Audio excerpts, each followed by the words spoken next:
I suppose you could call it the realm of my consciousness. I'm someone who no longer exists in the real world, after all. It's nothing. I still have enough strength to play the part of a good host.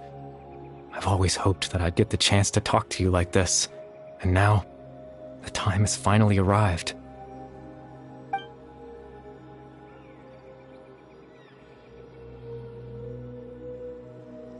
Extreme sorrow and pain, hope and regret coursing through your veins, and a degree of abyssal power that defies comprehension. Father told me that once I possessed all those elements, I would become the loom of fate. But, despite his intentions for me, I never truly became the loom of fate. I was merely used as a means for its construction.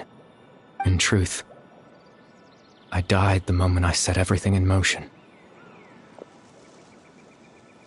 The person you see before you now is nothing but a remnant of consciousness left over within the loom of fate.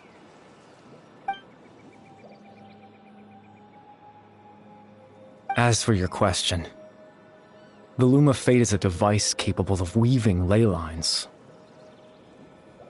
In its primitive form, it can only be used to create and implant memories. But, as more of it is completed, its power becomes stronger and stronger, until finally, it has the power to weave real ley lines of its own. Once fully completed, the moment it gains the power to weave ley lines, it loses the lower-level ability to influence memories. But it also becomes a tool that can change the entire world. Yes, I have the ability to control the loom in its semi-completed form. I suppose you can think of it as a form of compensation. After all, its existence cost me my life.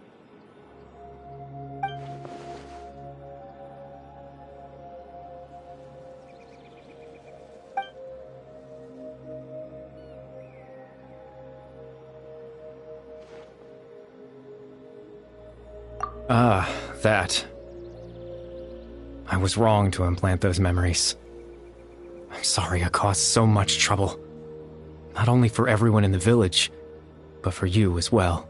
I just wanted them to feel like I once existed in this world. As if I had a chance at life.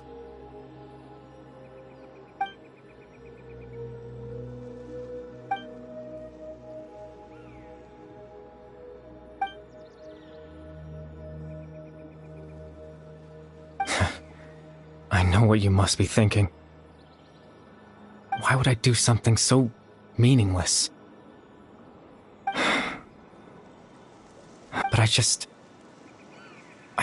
couldn't accept it. I had to know what it would be like if I had my own life. What kind of person I would be. What other people would think of me.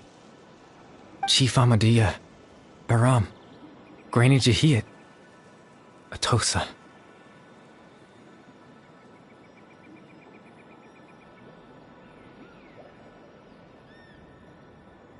What would it be like if I could live alongside them? No cataclysm, no curse. Just a quiet life in a peaceful village. I was curious, so I selfishly tried to have my own life. Even if that meant piecing together the version of myself that could have been, one memory at a time. I know it sounds stupid. After all, my life ended a long time ago. Any chance at living was stripped away from me when I was 8 years old. My consciousness left to mature in an illusory world of nothingness. Even the form you see before you was nothing but an invention based on my father's appearance.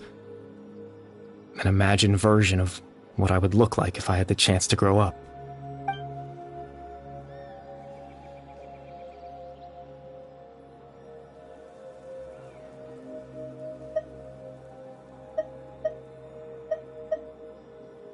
I know. But there's nothing I can do to make them find me. If I could exist in the real world, I would return without a second thought and surprise them with the suddenness of it all. But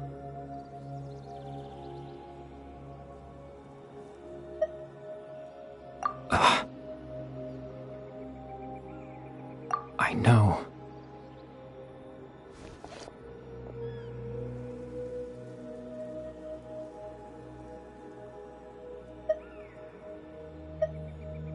Captain Dainsleif.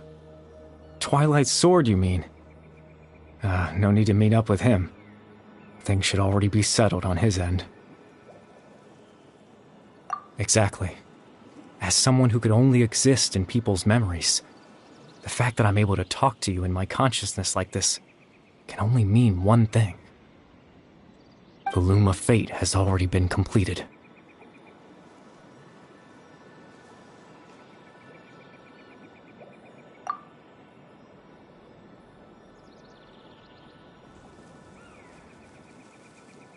No need to worry about Captain Dainsleif. He's absolutely fine. The only reason he lost the eye was because I happened to guess exactly what he was planning. Captain Dainsleif has had the eye inside his body this whole time, hasn't he? His plan was to lure the Abyss Order to a false location, capitalizing on their pursuit of the eye in order to have the chance to confront the prince. He would then hand the eye to you and tell you to take it away from that location. That way, Captain Dainsleif could accomplish his own goal and ensure the safety of the eye all at once. A very thorough plan.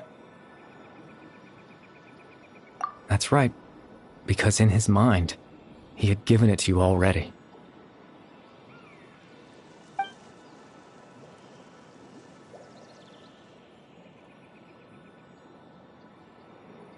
Before you two entered that false location.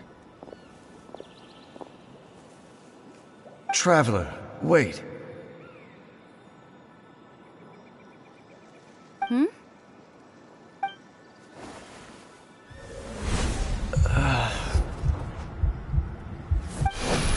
We've no time to lose.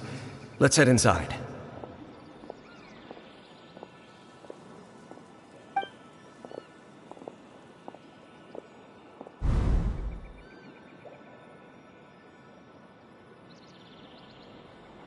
That was when I implanted the memory of him handing you the eye. Given the tense situation at that time, Captain Dainsleif failed to notice anything out of the ordinary, and took that memory to be real. I'm sorry, Traveler, but I needed the Loom of Fate to be completed. And to do that, we had to retrieve the eye.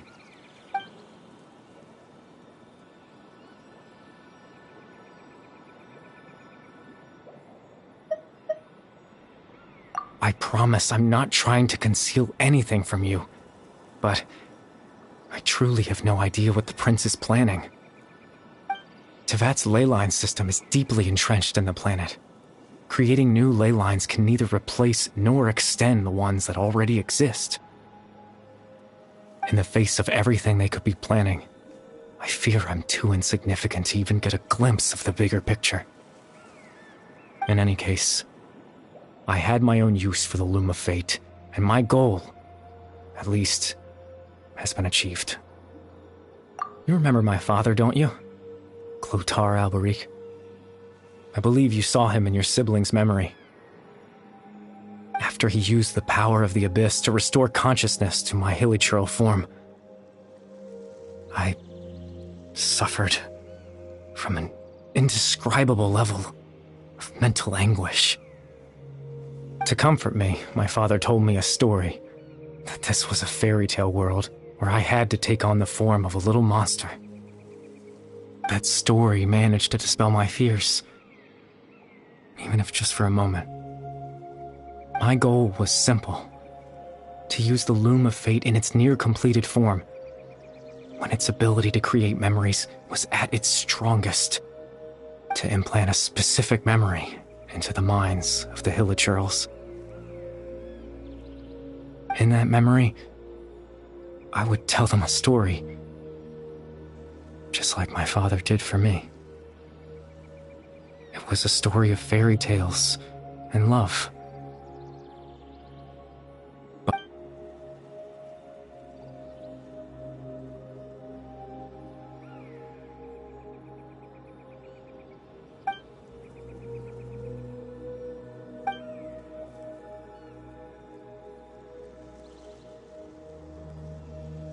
I can't change the world. Not when I lost the very right to exist within it. Implanting those memories, that was the most worthwhile thing I could offer. All that's left of my existence is a wisp of residual consciousness tied to the Loom of Fate. In truth, that trace of my consciousness should have dissipated long ago.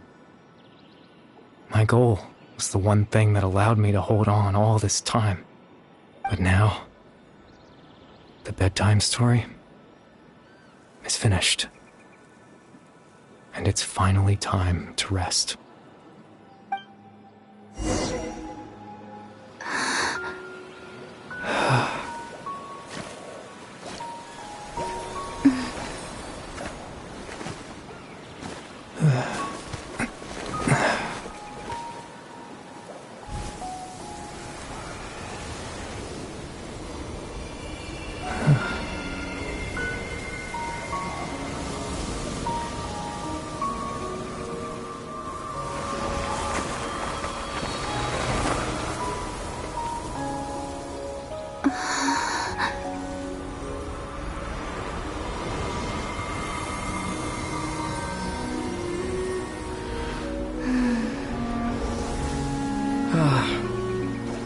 Looks like I was too late to see Kari Bear one last time.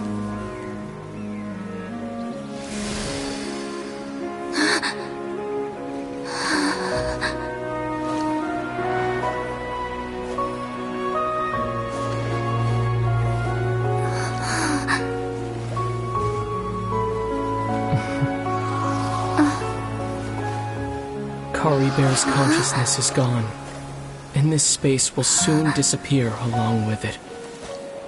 Neither of us belongs here. That's why we're not tangible. Were that not the case, I'd love to hug you too. Well, how about a conversation?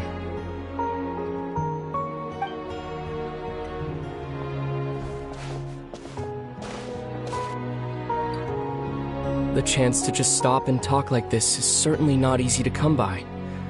Wouldn't you agree?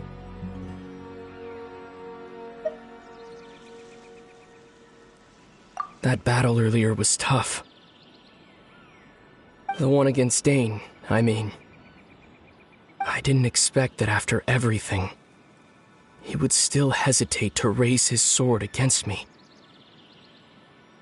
Were it not for that, perhaps I'd still be no match for the Twilight Sword, even after 500 years. The Loom of Fate, huh? I still haven't found a way to utilize it to its full potential. But there's still time. Before the heavenly principles awaken. Yes, for 500 years now, ever since the cataclysm in Conria, there's been no sign of activity. Not long ago, you witnessed the Hydro Archon destroy her divine throne, yes?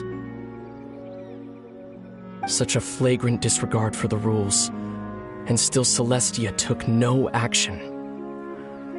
I suppose that's proof enough of the heavenly principles situation. However, the heavenly principles will awaken. We just don't know when that will be, or what might trigger it. You could say that. Just look at Caribert. He was so pure and single-minded. The space we now find ourselves is a perfect representation of who he was. Quiet and peaceful. Even as a hilly churl, seeing the terrible sight within the mirror wasn't enough to taint his spirit. He brought comfort to the people of this world, even though he was denied the very right to be a part of it. So ask yourself this. Who was it that deprived him of that right to exist? Of course, that's only one example. My feelings about the heavenly principles are too complicated to explain in just a few words.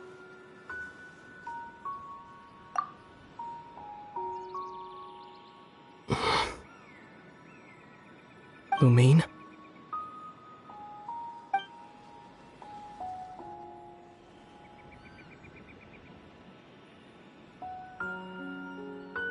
You're the only one in this world who calls me that.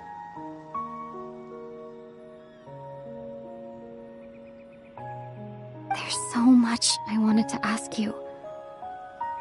But for some reason, I'm not interested in asking those questions right now.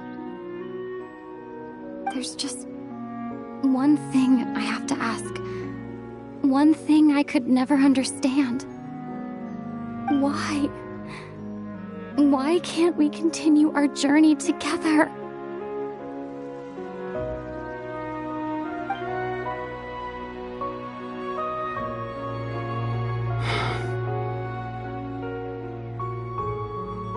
At the end of my journey, I arrived at a place known as the Sea of Flowers at the end. Do you remember? A long time ago, when we traveled between worlds together. You told me. You wanted to find a place in the universe where that one flower was in full bloom. To have a place like that suddenly appear before me? Well, would you think of that as a coincidence? You mean? I miss you too, Lumine. But as this war continues to rage, and as I continue to seek that final answer, I don't even know how to face myself sometimes. Let alone my own sister.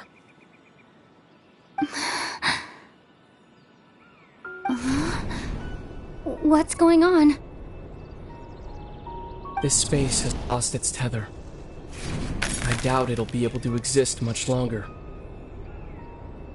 In fact, aside from our ability to physically interact with each other, there's something else you should know about this space. With Caribert gone, we won't be able to remember anything that happened here. Everything in this space will be wiped from existence, including all memory of our reunion. You're only telling me this now?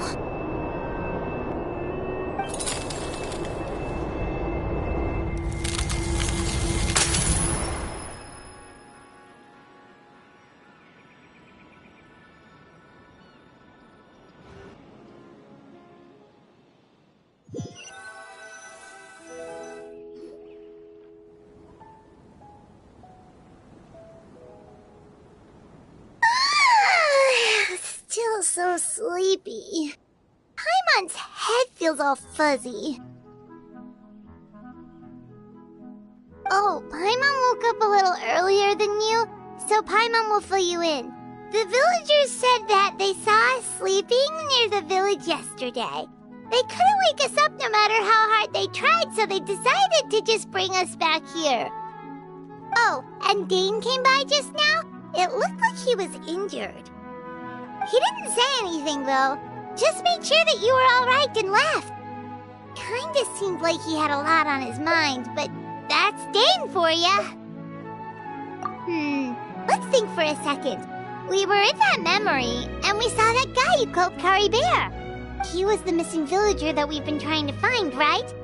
And after that, Paimon doesn't remember what happened. Wait, really? What a score!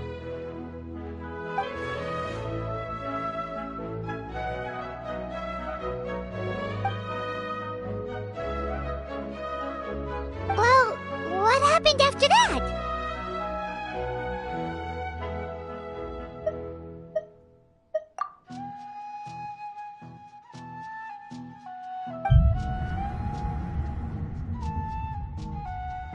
Ah, there you are. Sleep well? Bayram, you sure seem happy. Did something good happen? Something good? Huh. Wasn't anything good or bad, I'd say. It's just that, well, the village organized another search party yesterday. It didn't feel right to leave all the searching to the adventurers. So there we were, searching away, when suddenly this one guy said it all came back to him. According to him, one day around dusk he was passing by this one tree outside the village, and he saw our missing villager. There he was, sleeping under that tree all by himself. His parents came a little later to wake him up, and they all left together. They looked like quite a happy family, apparently. And after that, well, we all started to feel like that really is what happened.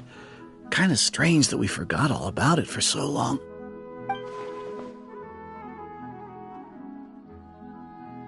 Oh, and we also remembered his name, Kari Bear.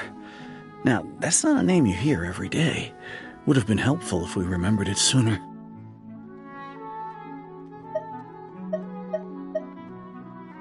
Well, I hope he's happy wherever he is, and we're all relieved now that we know what happened. Seems like everyone thinks Kari Bear left the village. That's probably for the best. At least they have some sort of explanation now.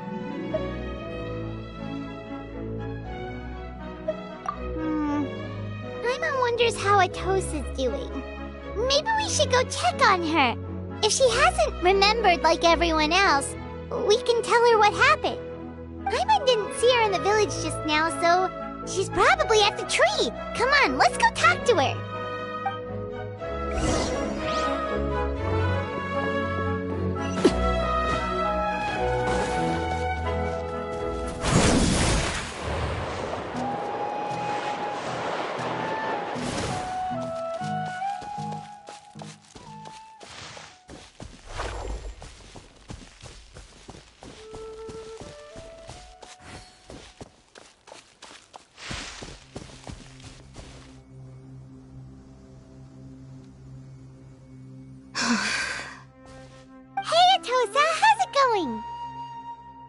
Oh, it's you two.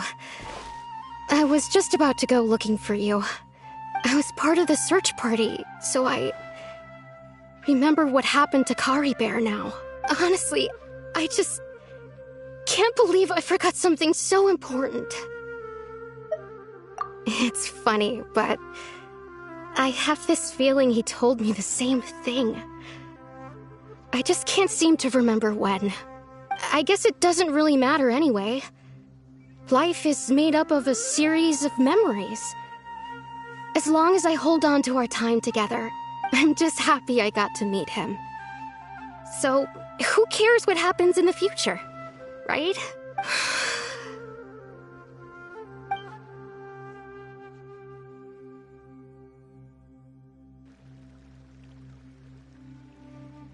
Okay, I'll admit, I'm just putting on a brave face. I was dumped, wasn't I? Otherwise, why would he just leave like that without saying goodbye? You don't need to comfort me. I'll be okay. It's just like Kari Bear said. It's the things we overcome that make life more precious. And you know, if he has a heart, maybe he'll come back and see me one day. Anyway, thanks for all your hard work, you two. I promised I'd help Granny Jahiet with something, so I should head back. Goodbye. Well, that should be it, right? Everyone's lives can go back to normal now. Oh, right! Weren't you about to tell Paimon what happened after your conversation with Kari Bear?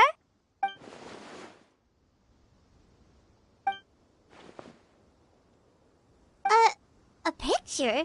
Where'd that come from? Let Paimon see.